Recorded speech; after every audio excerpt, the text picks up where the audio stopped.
So before we do any meditation, do you have any miscellaneous questions before we get started? What is miscellaneous? Miscellaneous? Shanot.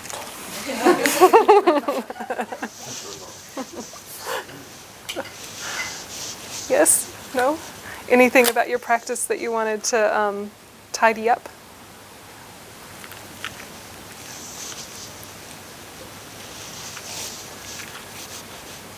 No? Are you all in lunch stupor of sleepiness? Yeah. Yes. Okay. Oh, Tal. I have a question that might sound funny, but is it possible to have an attachment toward an attitude or a behavior? For instance, that I'm attached to behaving, not as compulsive, maybe it's compulsive behavior, but I'm attached to a certain behavior towards something or someone. Yeah, if you're exaggerating its importance, yes. So only then you know. But like, could you be attached to the goal of enlightenment? Well, you can't really exaggerate enlightenment because we can't even comprehend it. So perhaps you can't be attached to the goal of enlightenment.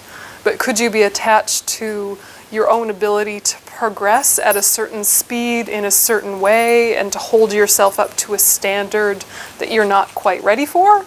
Absolutely. So the goal, you can't really become attached to something you can't even comprehend how vast it is. But certainly you could become attached and exaggerate how quick or how steady or how disciplined you as an individual are today. Yeah. For sure. Yeah. Other thoughts that have come up?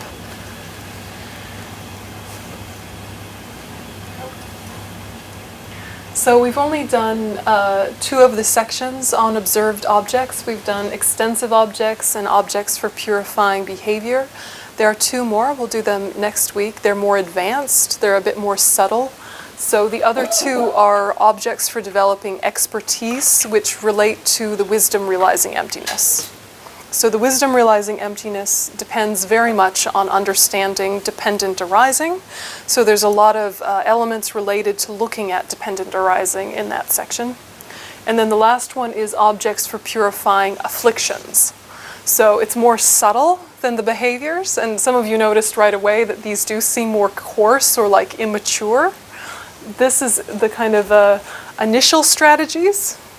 Then later, when we get to objects for purifying afflictions, as opposed to the behaviors that come from afflictions, it's a little bit more subtle. So those are the 4 main objects of meditation. And when you're doing a meditation, they're going to fall into one of those 4 categories. And those 4 categories can sometimes be related to calm abiding or serenity, sometimes related to insight and analysis, sometimes both. Basically, it's just a way of categorizing your options. So it's not like you need to memorize these lists. It's just a helpful way of understanding where the tools live, the tools for developing your own mind. So you can ask yourself, what is the goal that I want? Then you can look in the section of, here are the things that help achieve that goal or achieve that strategy. So while this is in this text following in the footsteps of the Buddha, or following in the Buddha's footsteps, it comes from the Lamrim Chenmo, the great treatise of the stages of path to enlightenment by Lama Tsongkhapa, which was written mostly in the 14th century. And that, of course, came from the work of Lama Atisha and before him, the Buddha. So this list is not like just somebody's random list. This is the list of advanced meditators who have actually achieved the goal. Are there things about meditation that you want to go on the list of things we discuss in this course? So I just have it in the back of my mind. Things you've been curious about learning?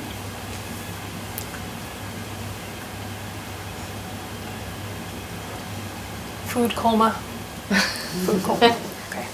I wanted to ask, I don't know if it's related, but when I work on my desire, or I go to the other extreme of like being חומר מדיש Indifferent. indifferent and passive, and like I don't need anyone, and like You are a rock, you are an island. no, yeah, and also like yeah, and I don't want to be like that. I don't want to be indifferent and yeah, and detached, and sometimes I don't know how to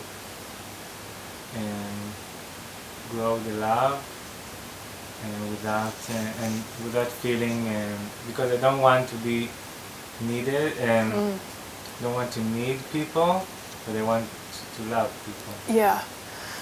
It's a really, I think it's a really important thing that you're saying it, and I think that it comes down to we don't like the discomfort of self-awareness, and so in trying to move through attachment and into more love, we actually are not diving into what our attachment really looks like. We're kind of jumping over it. Yeah, and saying, well, that's unpleasant, or that's embarrassing, or that's unfortunate, and you just kind of go, well, anyway, and it's almost like disassociation. So it's not like you've created an antidote to anything, you've just kind of like suppressed or shut a door on it, which is really natural and human for uncomfortable emotions. Or you distract yourself with things that are a little less hard, you know, read something, watch something, make something, do something, but something, so I don't feel this uncomfortableness. So when you're trying to move through attachment, it's a little bit like you have to be able to sit in the middle of your own tornado, you know, your tornado of emotions that are saying, I want this, I need that, I'm afraid of this, I hope that, and it's just kind of a cloud of words and emotions, and to be able to sit in the center and just watch it, but not passively. Because it's easy to kind of watch it, and with so much detachment, it's almost like you're not even a part of the story. So it's like you have to play with where are you positioning yourself as the observer. And if you position yourself too far away, you become disconnected from the whole process you're trying to work through. So it sounds like in one way you're getting good at creating distance from yourself and that emotion, but it's too much. Isn't it the key self-compassion? Because when I sit and I treat the center of the tornado as mine, then mine in a good sense, not in a bad sense. Yeah, there's something to that for sure. And there's something very much about, self-compassion and recognizing how uncomfortable it is to see your own negative states of mind in all of their spectrum of behaviors.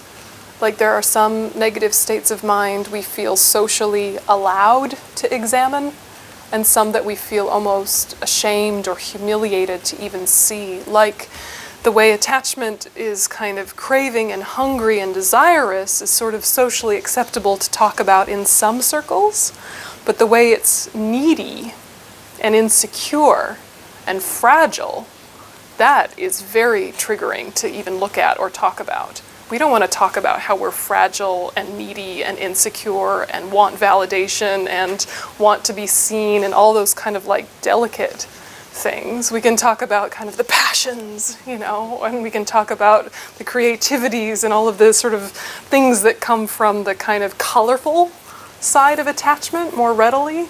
All sorts of art and music is made from it, right? But the embarrassing side we don't like talking about. So if at least you can sit with yourself with self-compassion that goes, right, that is there. That is not what I would like to see, but it's there.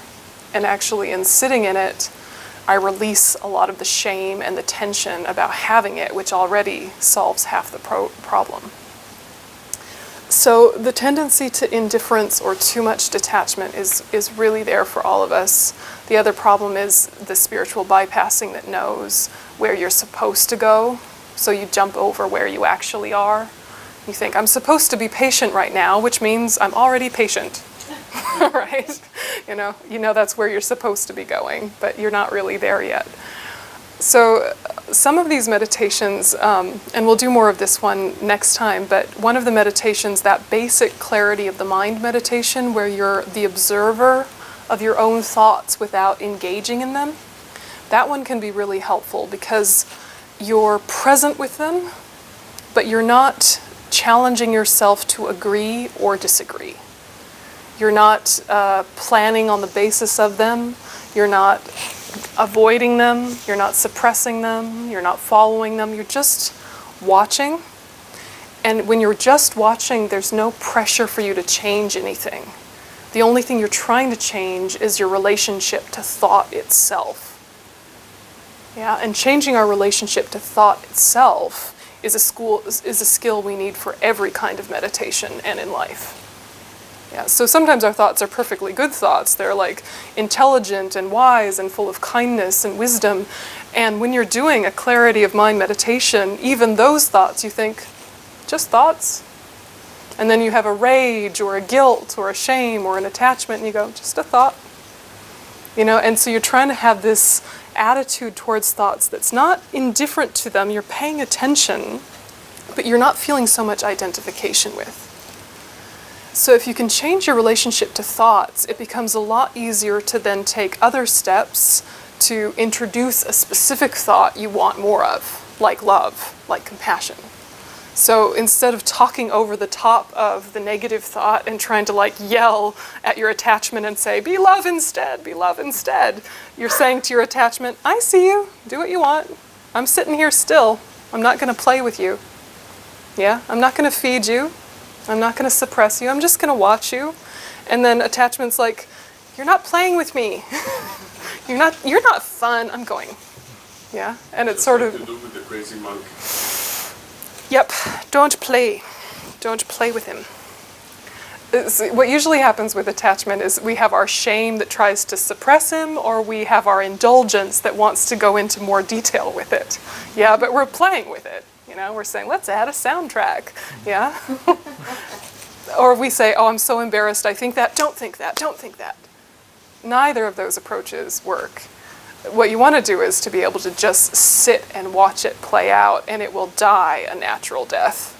And then when there's a bit more spaciousness, say, okay, now what do I want instead? Love. And there's space for it to really take root. So that can help. It's tricky because it depends on the day. Some days you can switch from attachment to love just by remembering how much more important it is to be in a loving stance. Just remembering is enough for you to switch gears. Some days, absolutely not. You say, love is a better idea, and your attachment goes, too bad, right? So it's kind of like having this flexibility that can meet yourself in whatever mood, rather than holding yourself up to an impossible standard of you on your best day. Because this is part of the problem of pride, is that we take ourselves on our best day and say, that's who I really am. And then we're always trying to live up to that version of the best day version. When that's a best day, right? That's when all the conditions came together. You slept enough, you ate correctly, people were nice to you, the weather wasn't too bad. Many things came together and you were good. And now you're always trying to chase that version as if that's the real you. And then you're failing all the time and feeling bad about yourself. And it's like, just meet yourself where you are today, good or bad or whatever, it doesn't matter. Just the habit of meeting yourself like a good friend is part of the meditation as well. So changing your relationship to thoughts, changing your relationship to how you meet yourself so that you're not forever disappointed in what you see.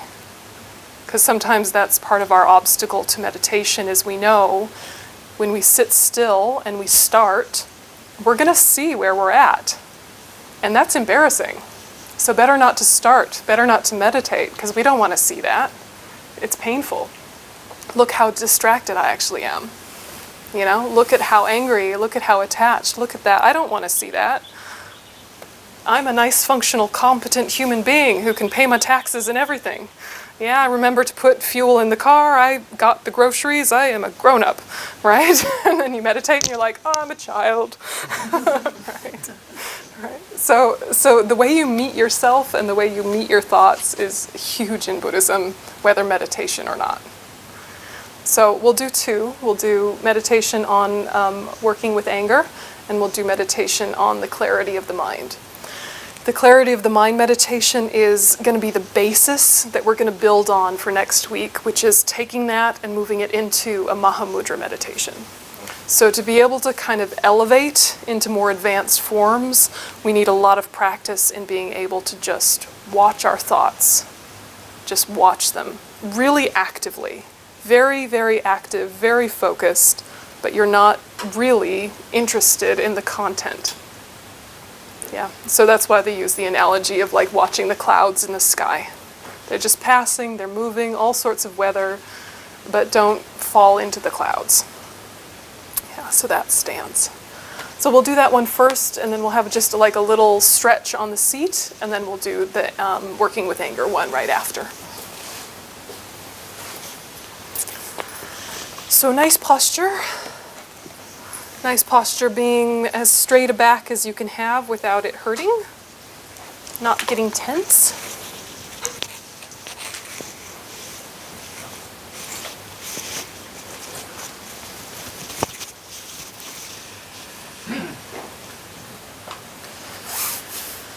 And so just be aware of your body and see if you need to make any minor adjustments in order to become balanced and stable. Particularly aware of your spine and its alignment.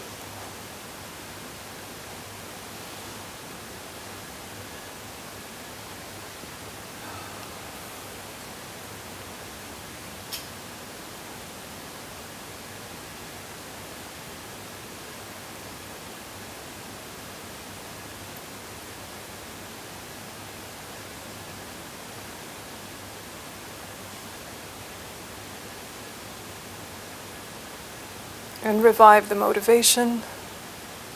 Through this practice, may I move towards my enlightenment for the benefit of all sentient beings. Or words to that effect that resonate for you.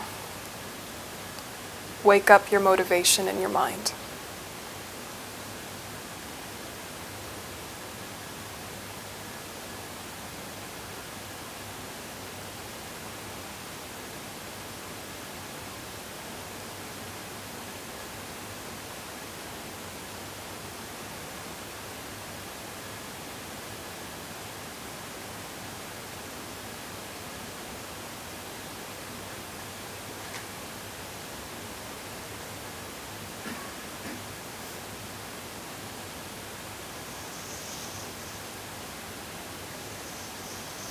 And shift your focus to the breath.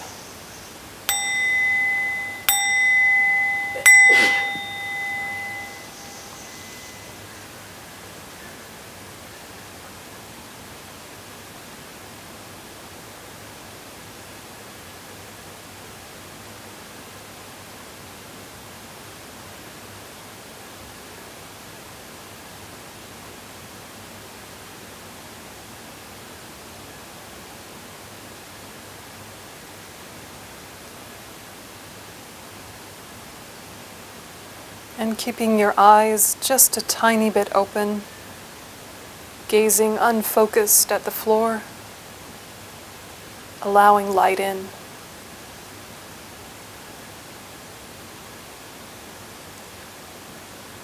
And concentrating your focus on the breath to right under your nostrils, where the air comes and goes.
And with one part of your mind, be aware of the watcher, that part that is able to focus on the breath.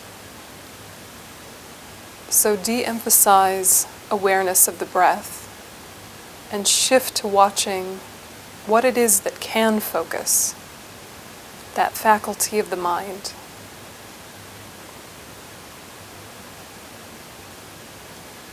And move your focus more and more internally, more and more subtle. And use that ability to be attentive of the movement of your own mind. Whether your thoughts are words, whether your thoughts have space, whether there's sound or not, just watch.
And as you watch your thoughts, you're not pushing any away, and you're not chasing any, not getting hooked on them, also not ignoring them. Just watching.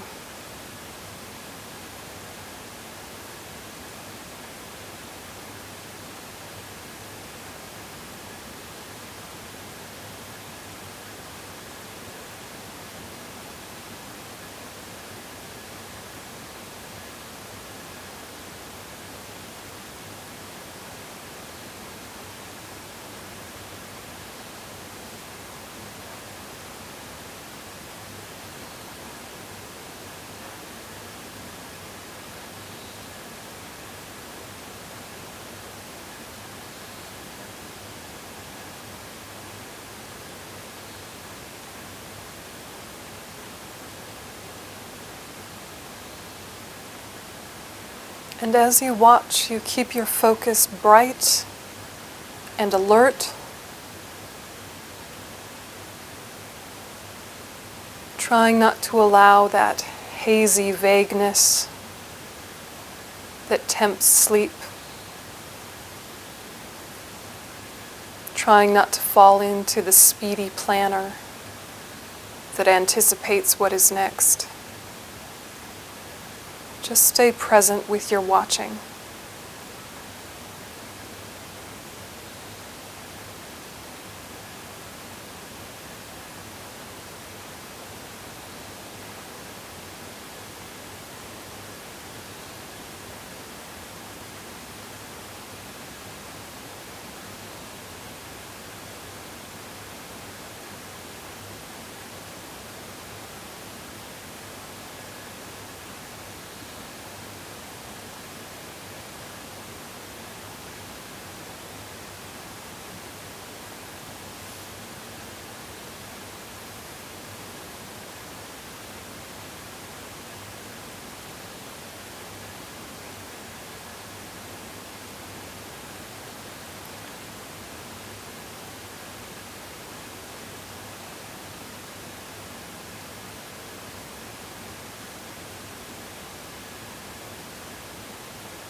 The thoughts and moods changing like clouds in the sky, like changing weather.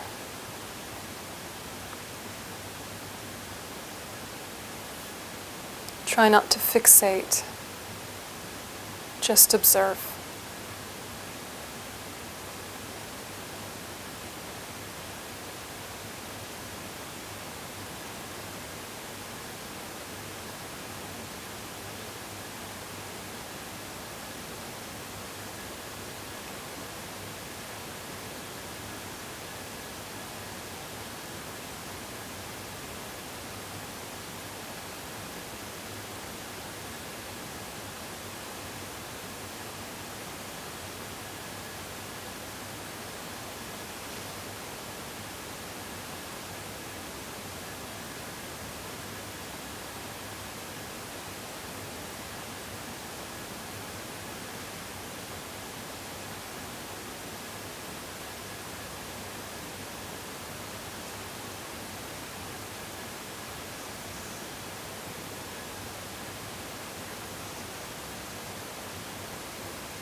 And if you can, now expand your focus, the whole sky, not just the areas that move, not just the weather.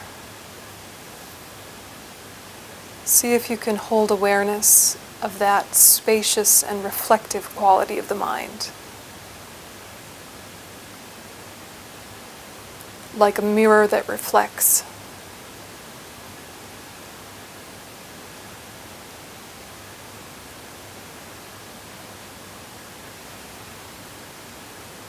As if your focus were an airplane going through the clouds and above them to the spacious clarity always present, the vast blue sky.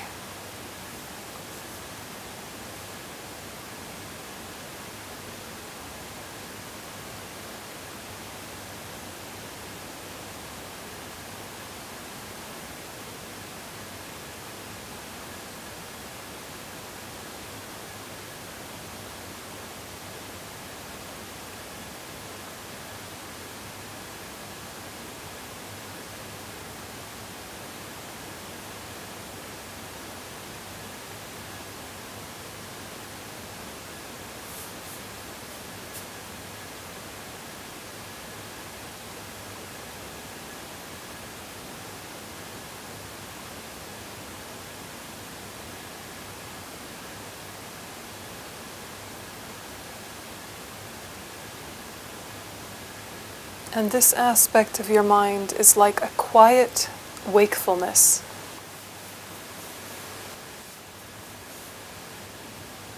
Radiant and clear. Non-judgmental, not reactive.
And then we briefly dedicate, may all the energy we put into this focus lead to the development of our full potential for the benefit of all sentient beings.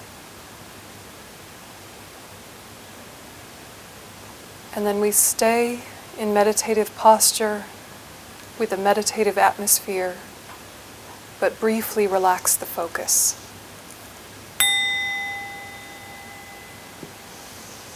And if you need to reposition or shift, go ahead. If you need to stretch, but try and stay in a meditative atmosphere.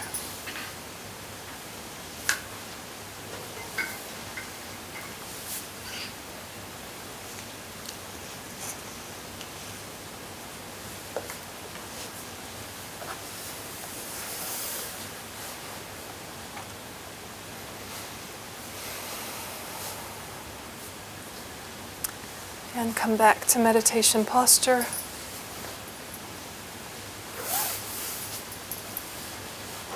Adjusting anything that needs to be adjusted. And stabilize.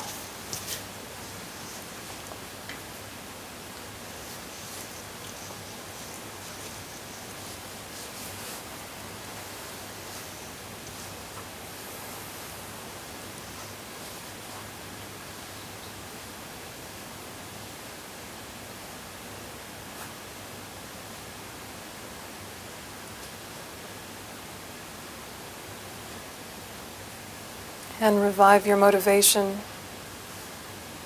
refuge and bodhicitta to yourself.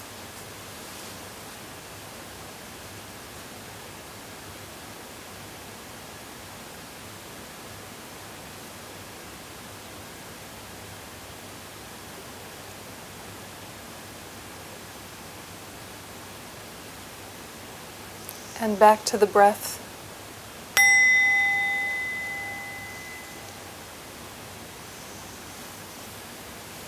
And just a minute with the breath, keeping the mind focused and relaxed.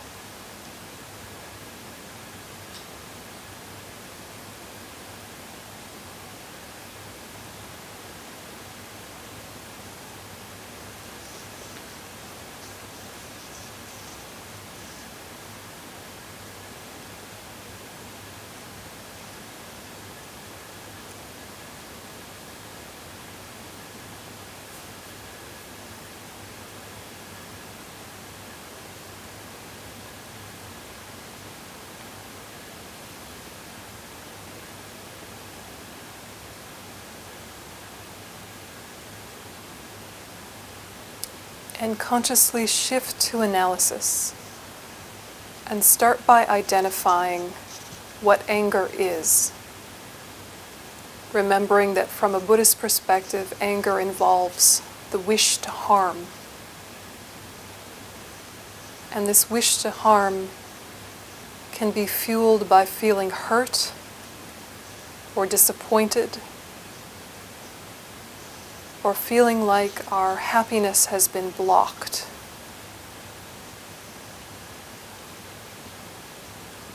Or can be a response to suffering.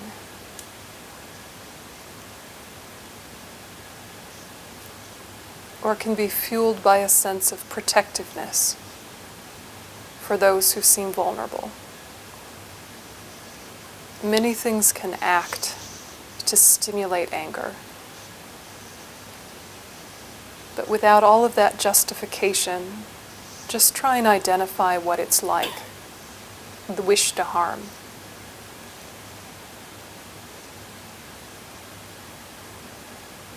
When it starts small as annoyance or irritability, when it escalates into rage, hatred, just let your mind explore the spectrum of this negative emotion. Know it for a moment.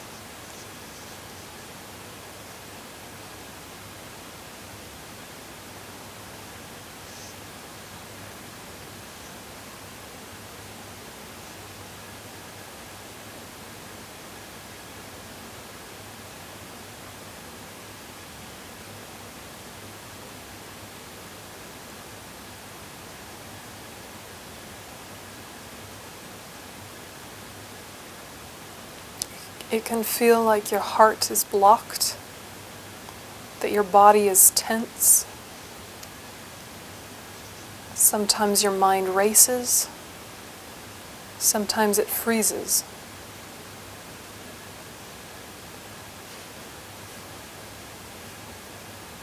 Sometimes you're shaking or boiling with anger.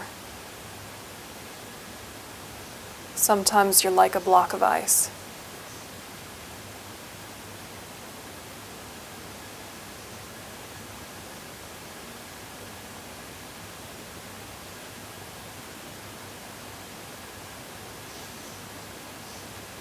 And so start to explore the reasons you allow this negative state of mind. It's obviously uncomfortable, and yet there's some part of us that feels like we have to feel this way. There's no choice.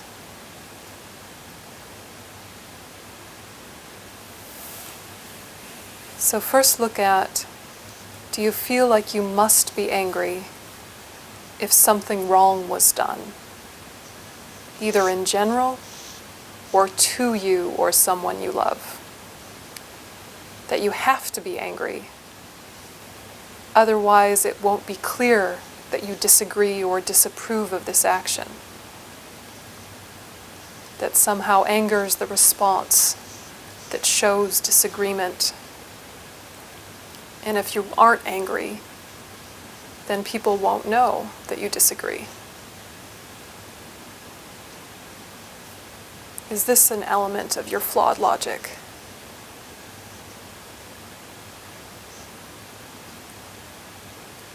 If I'm not angry, then they'll think they did something okay, but it wasn't okay.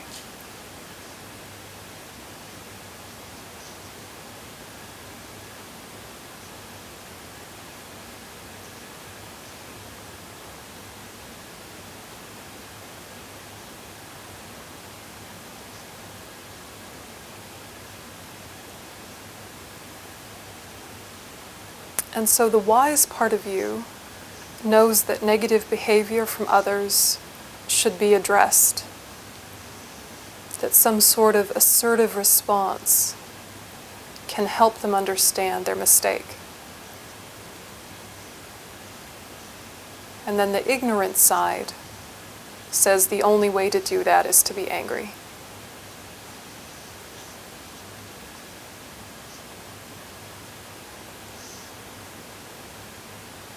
So just explore if that ever is a case for you. Almost as if you perform anger to show disagreement.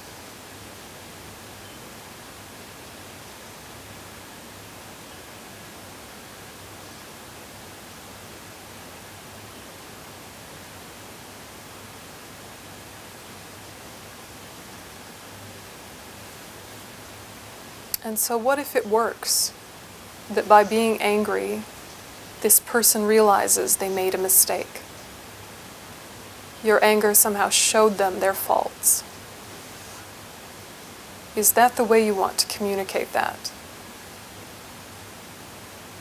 Them feeling humiliated, them feeling unloved, them feeling criticized and judged.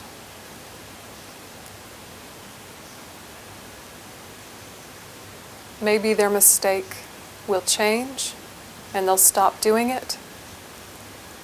But they'll stop doing it because they don't want your reaction.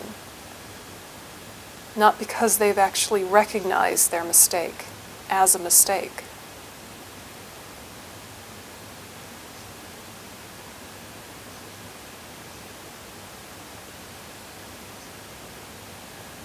So it seems to work, but it doesn't really work.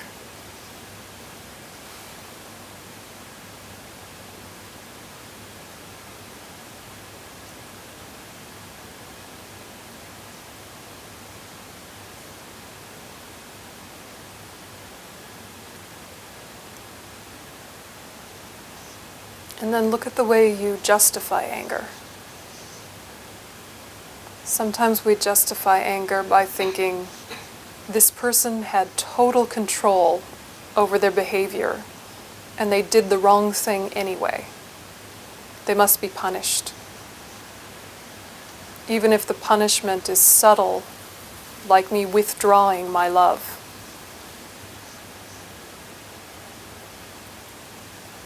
Does this reasoning ever enter into your mind? Because they had control, therefore they should be punished.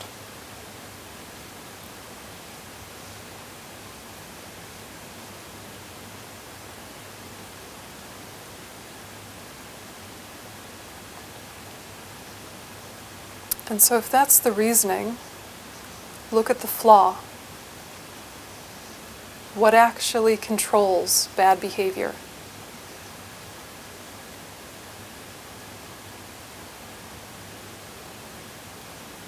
Their own negative state of mind, which wants to avoid some sort of suffering or get some sort of happiness.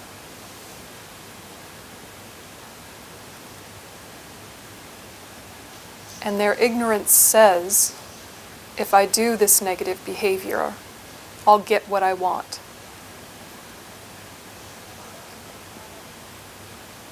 And so what actually controls them is their ignorance,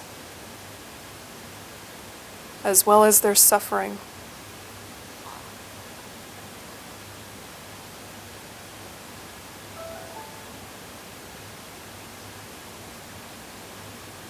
So if we were to direct our anger anywhere logical, it would be at ignorance as a concept. It would be at suffering.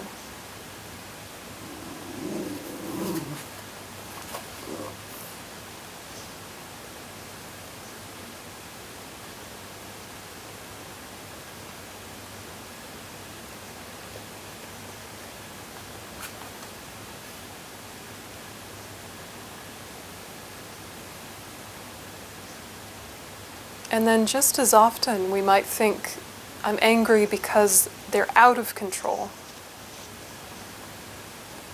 But if they're out of control, they can't help it. There's nothing to blame. Only strategies to make to protect them and protect us.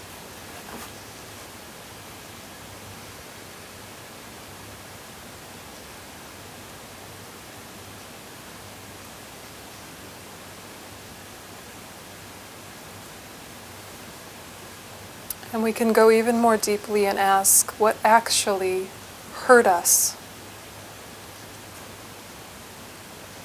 If someone yelling at us was the cause of our pain, then it would be those words themselves, whether read or said by anyone in any tone, in any context. But divorced from context, those words don't have the same meaning.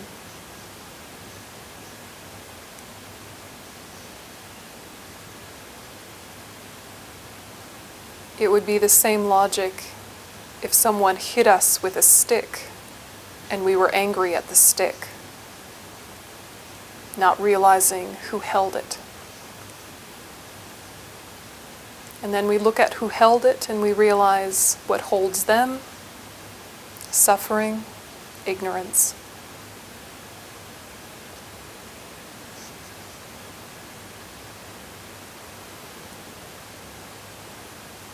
And so just land on the conclusion that anger is very understandable, is very human, is very natural, but it is not necessary. And it is actually never justified.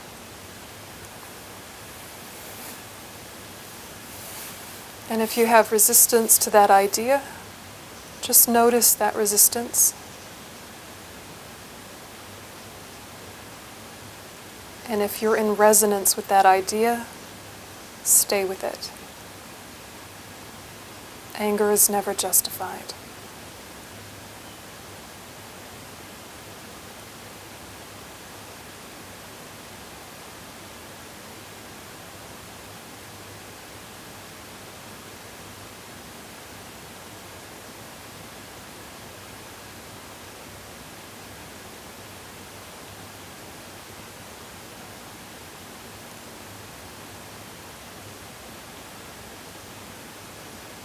And hold that. Anger is never justified. But you can keep ideas of accountability, ideas of protection.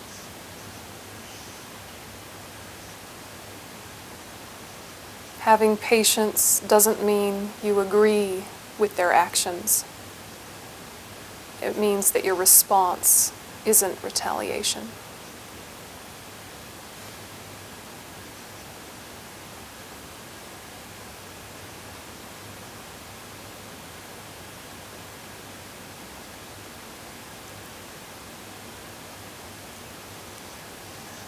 And then we dedicate.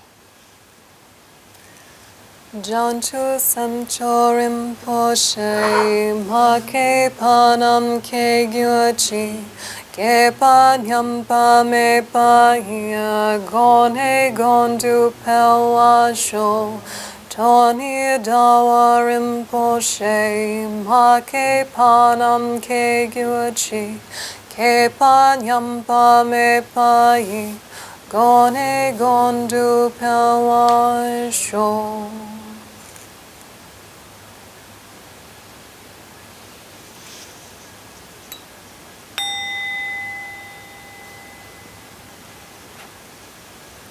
Okay. So thanks everybody, and please do read chapter 6. I think it will help stabilize and clarify some of these ideas, and we'll keep going next time.